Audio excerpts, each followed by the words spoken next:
Okay, so in this video, I'm gonna share a controversial take. So I was at a snow tubing mountain in Canada, and then there was this group of white teenagers who cut in front of us in the line and pretended that it didn't happen. And that whole thing made me feel furious on the inside. I was so mad. Like, did they think I'm so dumb that I wouldn't notice? And they did that to me? Or did they think that I am, like, I don't have a right to speak up? So they did that to me? In my head, there were so many negative thoughts swirling around, ruining my whole mood and ruining my whole day. Kind of started getting a headache.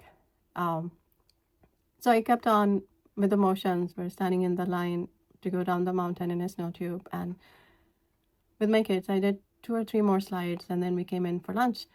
And that was like almost 1 hour after it happened, and I was still enraged and fuming. And in my head, all of the victim mentality that those kids were racist. They saw an immigrant and they heard an accent, and they decided that it's a good idea to make a fool out of her. And while I'm fuming over all of those things, I saw a white family, red from the sun, glowing and looking really happy and wholesome. And then that person made eye contact with me, and I realized, oh, this is somebody I know.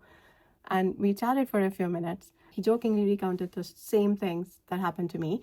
He said that the Canadian teenagers were very crafty because it was a small town. Everyone probably knew each other. And whenever they saw a tourist or an American or somebody else who was not from this area, they would cut in front of them, thinking that they probably wouldn't notice if they were part of the group ahead of them or not. So I heard that anecdote, and we both had the same thing happen to us, but we both looked at it in a very different manner. So that gave me a pause, and I was like, I invested so much. I took the time off. I drove in the winter squall in a winter storm to get to that snow tubing mountain. I paid so much to stay at the resort, everything.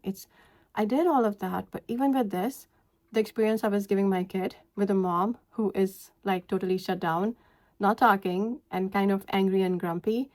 If I want to be happy, if I want to raise a happy family, if I want my kids to be happy and successful, I have to let go of those thoughts. I cannot, it's like those thoughts are like poison. So like just one drop of that thought ruined my whole vacation. It's not worth it.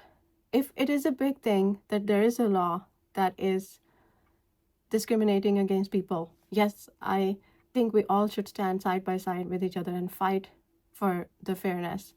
I'm just saying, as a doctor, I see too many of us having health problems, whether it's emotional eating, whether the blood pressure goes up high, whether you have a headache, whether you're having sleep problems, whether you get a heartburn because your stomach acidity is all out of control because of the stress level. It's not worth it. It's not healthy to look at each other through such lenses where we see each other as enemies, and a slightest slight or the smallest thing throws us into a frenzy of, oh my God, I'm a victim. Okay, I want to clarify that I do not want to diminish anyone's experience with a racist law. I'm just vouching for having a more open mind as a country where we don't expect the worst from each other, where we don't jump at the worst conclusion at the drop of a hat, where we give each other some benefit of doubt. And maybe the way to do that is to steer clear of politics, that most of the news channel are brainwashing us into looking at everything through the lens of racism.